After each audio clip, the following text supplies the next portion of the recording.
right, what's up, ladies and gentlemen? Another episode of the What Now Show. This time, I am joined by Brad Machine Gun Kelly. Love the nickname, by the way, Brad.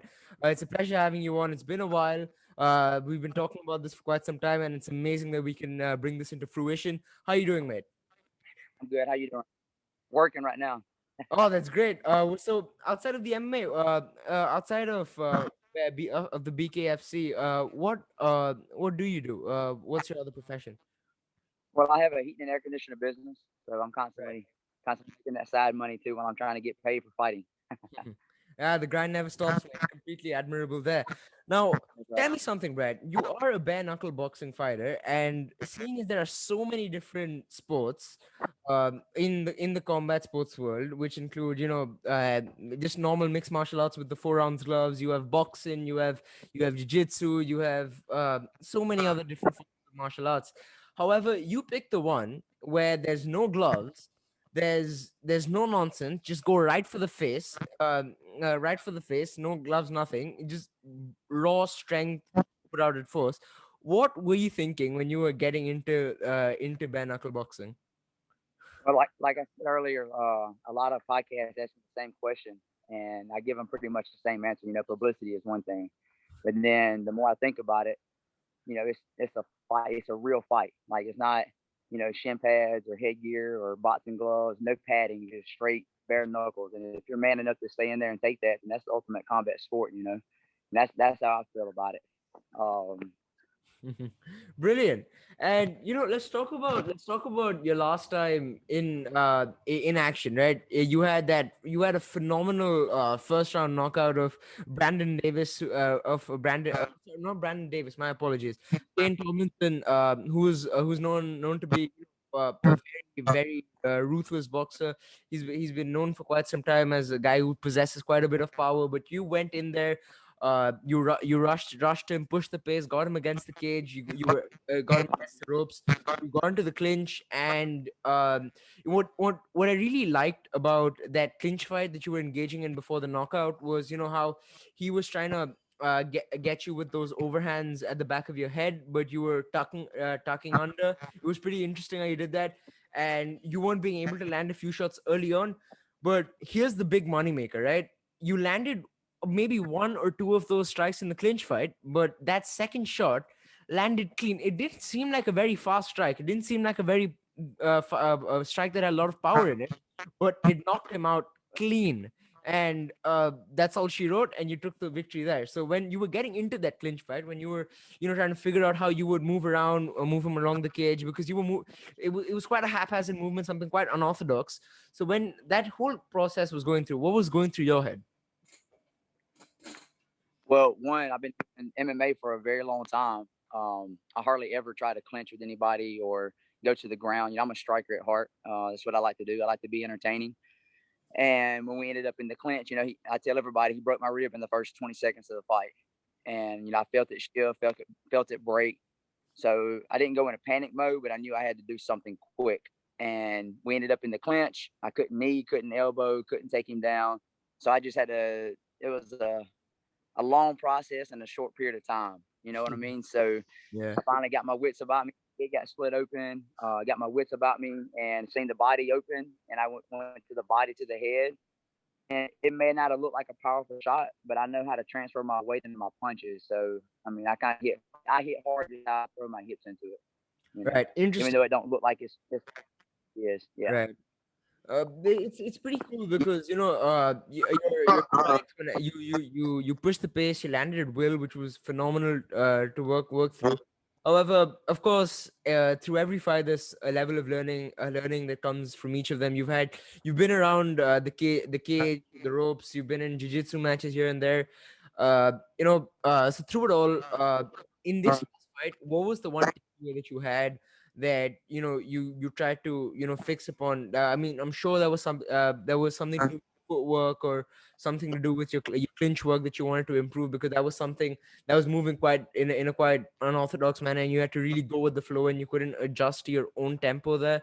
You had to go where the Yeah. fight went, but you did adjust with, and you had the fortune of your the power in your right hand, which played in your favor. But is your clinch work and your footwork something you've been working on recently?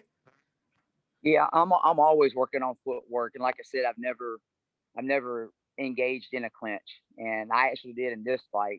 Just because I felt my rib break and got my head split open, so I was wanting to engage it. But this fight's going to be different. I got my feet wet in the first fight; it was something new to me, and this fight coming up, Elvin Burrito. Right, I think we're facing a small set of network issues with Brad, and while we get it fixed, we'll take a quick break and we'll be right back. Just stay with us. All right, hey guys, we're back. We fixed the issues. Brad, yeah, you carry on. You were talking about, the rib. Yeah, I was saying like Elvin Brito, it's gonna be a damn good fight and everything. And I know he's got a lot of power. He's got traditional boxing and everything. So I think Kane, he's a good boxer and everything, but he was just like a grown man in there. So he was just tough, hard to put away. He got up 3 times after I hit him, so or twice after I hit him. The third time he stayed down. But Elvin, I think he's more. I think he's gonna try to mix it up more, showed me a lot of different angles and everything. I can use my footwork, my head movement, parries, and stuff like that this fight. So I'll be more comfortable in there this time. Brilliant. That answered the question I was going for next. And yeah, that's something I wish you the best of luck for, because it would be a very interesting stylistic matchup, because you're one of those guys who goes in right for the strike for strike, blow for blow, swing for the fences, and he's more of the systematic. I watched a few of his fights as well. He's more of the systematic tradition, as you said, the traditional type of boxing. He tries to push it round by round, but it'd be interesting to see how someone who wants to get it over and done with as quick as possible, swing for the fences, meeting with someone who tries to, play their own game, Yeah, and try to play it down systematically. So it would be interesting to see that fight. And to the viewers, you should go watch, check it out. And you know, uh, moving back, we were talking about how you broke your rib in that last fight, and something like a broken rib is not an injury that goes away just like that, or after like a month of recuperation. It's gonna hurt for quite some time. I've had quite a few people I know face broken ribs, and it does come back to bite them at some point or another. So yeah. is the body strikes, I mean, of course you don't want to give up too much. uh, uh is the body strike something that you want to steer away from, or are you okay with taking a strike there already?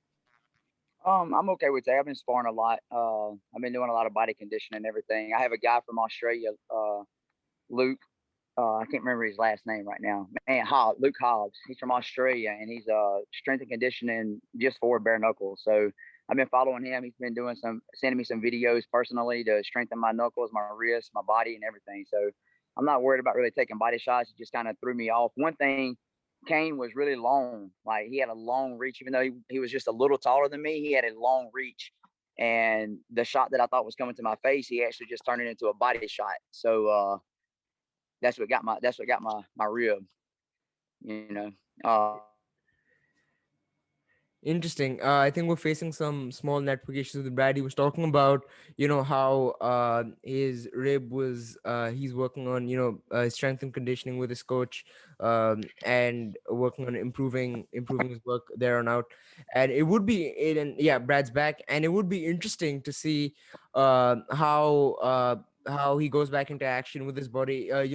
Because Brad, in his previous fight against I believe, I keep forgetting the name. It was Kane Tomlinson, and whenever he has quite the chin on him. I mean, Brad. I mean, you can vouch for it yourself. When you were taking those strikes, I thought your lights were gonna go out then and there. I wasn't very well aware of what was gonna go on, but to see you take those strikes, your face was bruised up by the end of it, the right side of your face, but then you came back with your own. So you have that the heart of the lion, that fighting spirit, as you like to call it, and it was interesting to see you power through that. Now, moving on to something we are talking about earlier as well, was your training, right? Some things Yeah, you've been working on. So you were talking about how you've been improving your footwork at all times, your parries, your head movement, right? yeah, Now, of course, thanks to the COVID pandemic, everything's been slowing down to quite some time. Fights haven't been, and it's a topic I had to bring up because everyone's doing it anyway. And when you've been working on your game throughout this pandemic, what's the main aspect that you've been working on? We've spoken about your footwork and head movement, but what's the main aspect of your skill that you like to spearhead through?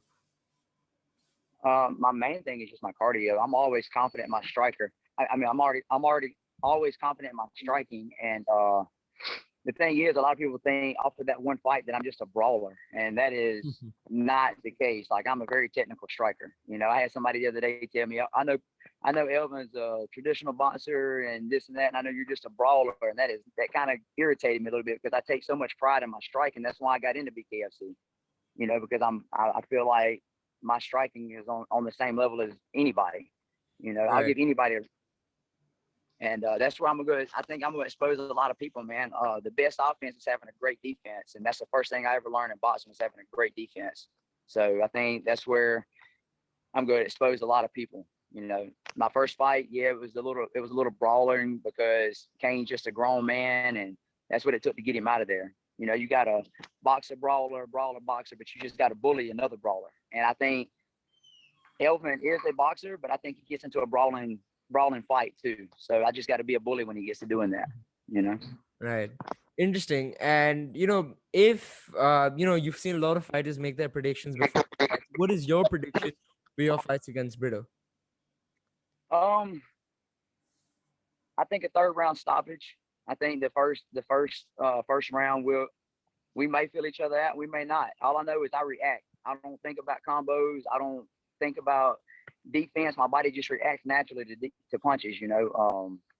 So I think if he comes forward, I think I might catch him. I might counter. I'm a good counter striker. I Right. think a third round stoppage. You know, I think he's going to throw a lot of overhand rights, overhand lefts. He's got some tricky overhand switches. You know, he may throw one overhand right, and the next time throw overhand left with it. So as long as I can stay in the pocket and keep my confidence, I think I'm going to counter him. Right. Interesting. And interesting approach there.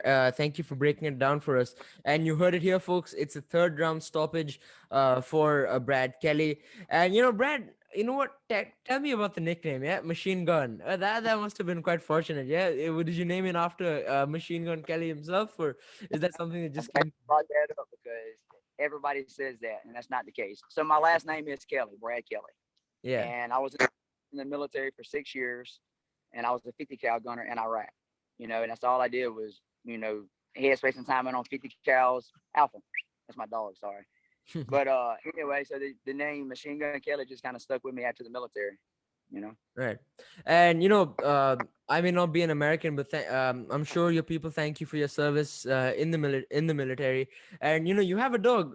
Why don't you why don't you bring him on?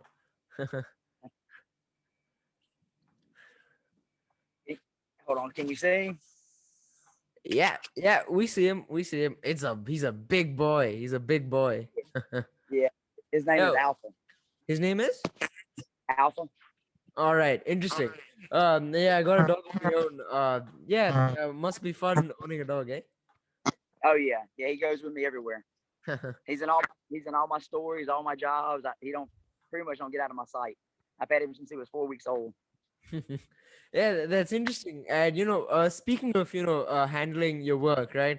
Of course, your passion is is combat sports, fighting. It's something you have your heart into for a long, long time. And you know, of course, you have your own living conditions to sustain.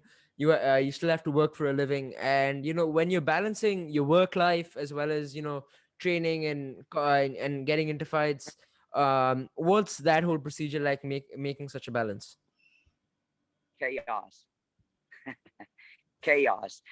Like I, I have my own business, so I travel. I travel to the coast to do work. I travel to Hazelhurst. It's like 2 hours from where I live. You know, to do jobs. So I have to schedule it to where I can be off at a certain time to make it back to the gym, especially during fight camp. You know, I can't miss days. I can't miss my workouts. So I live an hour and a half from my gym. So I get up at 3:30 in the morning to do 5 a.m. workouts. Then I go to work. If I can do some cardio in between, I do it at 12. And then I do my workouts at nighttime. Sometimes I go down and drive to the coast, which is an hour and 15 minutes to train with Brandon Davis and Jason Knight and all those guys. So I get in where I can get it, you know. Right, interesting. And speaking of which, you did have a fight. Is this the same Brandon Davis who you had a fight with? Yeah. Yes. Interesting. So, what Yep. was it like trading with the guy you fought? It's fun, man. He's cool. I like Brandon. You know, he's taught me a lot. He's a really technical striker, just like me. When I teach somebody striking, I'm real detail oriented. He's the same way. You know, I'm thinking I'm throwing right, correct punches, and he'll tweak, just the smallest detail. So I like going out there and get that work from him. He pushes me. That's interesting. And there's something that everyone loves when they're getting into fighting. It's something that attracts them to it. After your time in the military, what attract, or was it even before the military? What attracted you about getting into MMA? Well, when I first joined the military, it was in January 2006. Anyway, my buddy had found a gym on the coast called Dixon's Dungeon. I don't know if you ever heard of John Dixon, but he's a 5-time world champion kickboxer, Muay Thai, Yeah. Sambo, legend. And he said, "Hey, let's go down here and try this MMA gym out. Since we just going to go to Iraq and everything." I said, "Okay, I'll go down there and try it out." So I went down there, just being a natural, like having a natural dog inside me. I did well against some beginners down there, so I ended up loving it. And my buddy kind of fell out of it. I stayed with it and went to Iraq and come back and had my first fight. I had my first fight 6 months after I started training. I fought a guy that was 7-2, ended up stopping him in the second round. I went to Iraq, come back, and it's been blowing up ever since. Right. Interesting. And I'm sure having been to Iraq for quite a few years in the military, you must have had some phenomenal stories. Are there any highlights that you hold from your time out that you can share with us? When I was in Iraq, Yeah, yeah, yeah. you want like a war story? Yeah, I don't mind. Were you ever shot at? Oh yeah, yeah. Well, there was just one place. When I first went over there, it didn't. A lot of stuff happened. It's more like peacekeeping, but we still got tested if you wasn't on your p's and q's. And we was at the staging lane just to go out onto a mission. And I was like, man, it don't anything ever happen. I wanted to see. I'm an adrenaline junkie. I want action all the time. Like I got to have my heart racing. You know what I mean? So I was like, man, I just wish something small would happen. You know, not where we get hurt or anything like that. I just want some action. And we was going through checkpoint 58 Alpha in Taji, and a blasting cap went off to a 155 round, like right beside my truck. And I was like, oh man, like what was that? So I spun around and we stopped and ended up being just a blasting cap. But my truck commander used to always play jokes on us. Like when you have a headset on, everything is really loud. So he'd open the back door and slam it, and make it sound like a bomb was going off. Well, I thought that's what he had done, and so it kind of threw me off a little bit. Well, anyway, we ended up making it through the mission. Nothing bad happened there, and a few missions later, we got by EOD and got stopped because they found 155 round, and they wanted to blow it in place because they found a secondary one that got blew up, and then they found a secondary, so they wanted to blow it in place. Right. And we were 800 meters out, and when we went lights out, it was about, I don't know, 5 seconds later, I just seen a blue flash, and all of a sudden, boom! This thing blew up, and I felt the Shockwave. impression of it from Yeah. 800 meters away.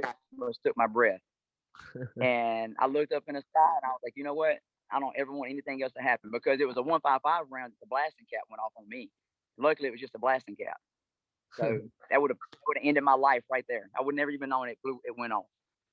Yeah, it's quite interesting. And when you having such, like, you're an adrenaline junkie, but is there ever a part of you when you're in the middle of like your mentality during such situations, when you get shot at or something of sorts, um is are you mostly thinking about, I have to, push through, push through, push through, or is there a part of you that's, afraid about, the fact that your life's in danger then and there? You talking about when I was in Iraq or in a Yeah, fight? yeah, yeah, yeah. When you were in Iraq. Oh no, no, no, no. As long as you're comfortable with your team and you trust your brothers like with your life, Like I trusted everybody I was with. So I knew they had my back, I had their back. And as long as we stayed with our head on the swivel, we were gonna make it through. But yeah, I mean, it's always anytime you go outside the wire over there, man, you're like you can get popped anytime. But like I said, it was mostly a peacekeeping mission. They would have like little hoodlums around there trying to mess with us and all, but it wasn't that bad. I mean, with incidents and stories and experiences like this, no wonder you're ballsy enough to get into some of these fist fights in BKFC. It's completely understandable. Fighting's easy. Fighting is easy. You want to know what my main fear is? The weight scale. What? Do you go Every after time the I walk, hamburgers too early? yeah, every time I walk by a scale, man, I just start cringing. Like, oh man, I gotta make weight. How much are But you weighing now? How much do you weigh now? I'm in the 180s, 180s. How much do you have to weigh in for your fight? 165. That's a 15-pound cut, and your fight's not too far away. Yeah, I'll cut about 15 pounds of water weight, but I'll be weighing 170, 175 on fight night. So I'll be good. Right. I've done it That's a interesting. time. Okay. Okay, yeah, that's good. As long as you're able to make the weight comfortably. And speaking of the fight, coming back to it, what's very interesting about it is the fact that your managers set up your fights and then you get in the ring. But in Yeah, this case, it's quite different, right? yeah, When we were gonna get together, I was, Audra reached out to me, a manager, and she spoke to me, and then we set this up eventually. I watched your fights and then decided, you know what, I want to do this, and then we got together now. But what's interesting is, and that's same, I think it's the same card, but you're gonna be fighting on the card with your manager. So, I mean, what's it like, the fact that someone who's been managing you, setting up your fights is just going to be joining you in the same card. well, it was gonna be a little stressful, but her fight actually just got canceled. Oh no. She won't be fighting until Yeah, she won't be fighting until May. Right. That's Why did it get canceled? unfortunate. Personal issues on the other fighter. She had to pull out. All right, interesting. That's quite unfortunate, but I mean, it would have been quite an interesting scenario. Yeah, your manager's coming in. She wishes you best of luck. You wish her best of luck, and then y'all just go in and throw hands. It's quite interesting. Yeah, Yeah. yeah. It was fun. It's like a Hollywood story. Everybody wants to tune into it, and eventually we will fight. Eventually we will fight on the same card, but this one would have been a little stressful for me because there was only 9 fights on the card. She was fighting like third, and I was fighting sixth. Bare knuckle fights, most of them end in the first round, so it wouldn't have been had she took some damage. I wouldn't have had much time to go back there and like comfort her. You know what I mean? So it would have been a little stressful, but we both agreed that we were going to turn the switch off and do what we had to do and still fight. But like Yeah, I said, that's unfortunately, her fight got canceled. So yeah. on to the Fortunately for you, unfortunately, and unfortunately for the duo. However, yeah. when you're moving on with many of these fights, and of course, you have the discipline from your time in the military, and when that's carrying over to what you have in the fights, what's the main thing that I mean, whether it be a time in the military or something else, what kind of power, this mental power, do you draw on mostly when do you have like a pre-fight ritual that you get into to get yourself in the zone? What do you do? No, it just comes naturally to me. I don't have any special thing that I do. I don't meditate or anything. I actually listen to a little bit of classical music just to ease my mind because I don't have a nervous. Everybody gets nervous before a fight. Don't get me wrong, but I have an anxiety. Like I'm ready to just get in there and get it over with. Um, so if I get in there and I get hurt or something, I just bite down on the mouthpiece and actually growl at opponent sometimes. If I get hurt, if I get caught too clean, and just keep going just to finish it. I don't ever like to quit. Yes, I've been beat, I've been knocked out, I've been choked out, I've lost by decision. So I don't have anything like weighing on my shoulders that I got to defend a perfect record or I got to not ever get dropped. I've done all those things. So I don't have any pressure on me. Right. So when I go to fight, fight down on the mouthpiece and try to put on the best show that I can. Right. So tell me more about these fight setups, right? Because I understand that there must be quite a bit going on behind the scenes to set up these fights during COVID restrictions and so on and so forth. And even without it, there's a lot of technicalities that have to be sorted out each time around. So how did you get in contact with the BKFC, and how did when you're setting up these fights, do you get the call that we want you to fight, or do you call them saying you want to fight? uh the contract signing, how does all of that transpire for you? Well, Ricky Durham was the first one to help get BKFC to Biloxi, and I fought on his shows probably pretty much my whole fight career at Blood and Sand, for Fight Force International. So I'm pretty well known, in Biloxi and everything. Like Brandon Davis is one of the best strikers around, and I'm one of the better strikers in my hometown. So everybody knows me locally. And Christian Garola, he's pretty much the main guy that every time BKFC mentioned coming to the coast, he threw my name out there. Brad Kelly's got to get on this card. Brad Kelly's got to get on this card. So he'd always ask me, what about Bare Knuckle? Well, I said, let me fight Brandon Davis and see if it opens up anything for me. And if I don't, however that fight goes, no matter what, I'll fight on your card next, whether it be Bare Knuckle or MMA. And I lost to Brandon by a split decision. It was a good fight. It was fun for me. We laughed at each other in there. I both agreed in the first round we wasn't going to take each other down, and so it was just a striking clean between both of us. He caught me a lot. I caught him a few times. He got the win. So after that, Christian told me, messaged me. He said, Bare Knuckle, December. I said, man, I'm a man of my word, so put me on the card, whatever. I'm down to go. And that's how it happened. That's pretty sick. Agreeing that you're not gonna take each other down and just hash it out from there on out. It's a pretty interesting principle there. In the middle of a fight. I mean, were you still afraid that he was gonna break his word and go for the legs, or were you considering going for the legs? No, not at all. He actually, after I told him the first, my corner kept telling me to go for the takedown and go for the takedown. And I looked at him. I told him, I said, I'm not going to take you down. He goes, good. I'm not going to take you down either. And sorry, I'm doing a podcast right now. No, you good. He told me, good. I'm not going to try to take you down either. And then I don't know, 30 seconds later, he kind of flinched like he was going to, and I was like, all right now. So it was pretty funny. Interesting Yeah, element. he worried. Yeah, he worried about it the first round. I worried about it, but the second and third round, we knew we was just there to fight. That's pretty interesting. And considering these multiple fights that you've had, I mean, do you want to you fight for the love of it, but when you're fighting for these promotions, is there a part of you that want to go? You've already got your first victory. You're undefeated in the in bare knuckle boxing. Is there a part of you that you want to go for a gold strap, go at the top of the division, or do you just want to fight whoever, whenever?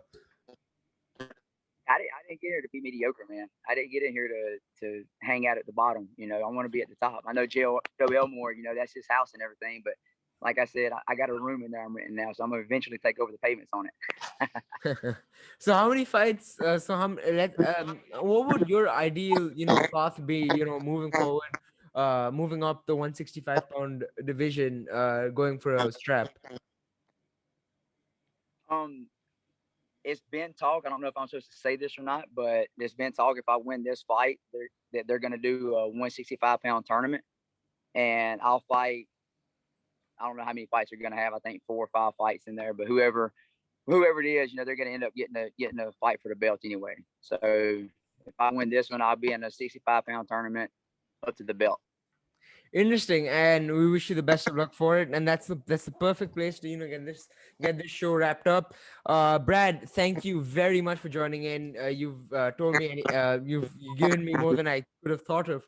And it's a pleasure having heard about your stories, your time in the military. It's pretty admirable, the multiple things you've done, balancing work, balancing your passion.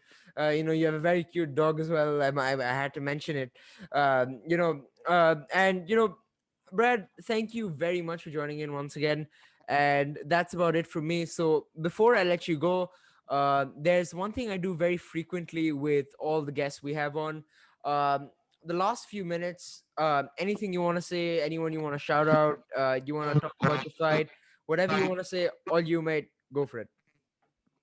I just want to give a shout out to all my teammates. Audra Cummings, of course, she's my manager and everything. She does everything for me, meal prep, gets my fights, does all my t-shirts and all that stuff. So I definitely want to give her a big shout out. She owns Alpha Evolution Fitness. She's a strength and conditioning coach as well. Eric Graham, he's my main coach at Graham MMA. Who else? Lewis Screen Printing, they've done a lot of my shirts. I want to give them a shout out, even though they're not sponsoring right now, but they have been a sponsor, and I never got a chance to give them a shout out like on a podcast or anything. So I definitely want to include them. Breaking Banks, they're one of my main biggest sponsors and everything. Um, I think that's about it right now. That's off the top of my head. I have to be more like Audrey and remember all that stuff. So I get a list the next time. Yeah, not a problem, mate. And thank you for saying that. There will be a next time. I'm gonna catch you after your fight. Best of luck, mate. Third round stoppage. It will be. The fight fans watching now also are gonna be supporting you. Thank you very much for watching. I'm gonna plug Brad's Instagram and social handles down in the description below. Thank you very much for watching, lads. And that's it from me. Thanks for watching. We'll see you on the next one. That's what that was.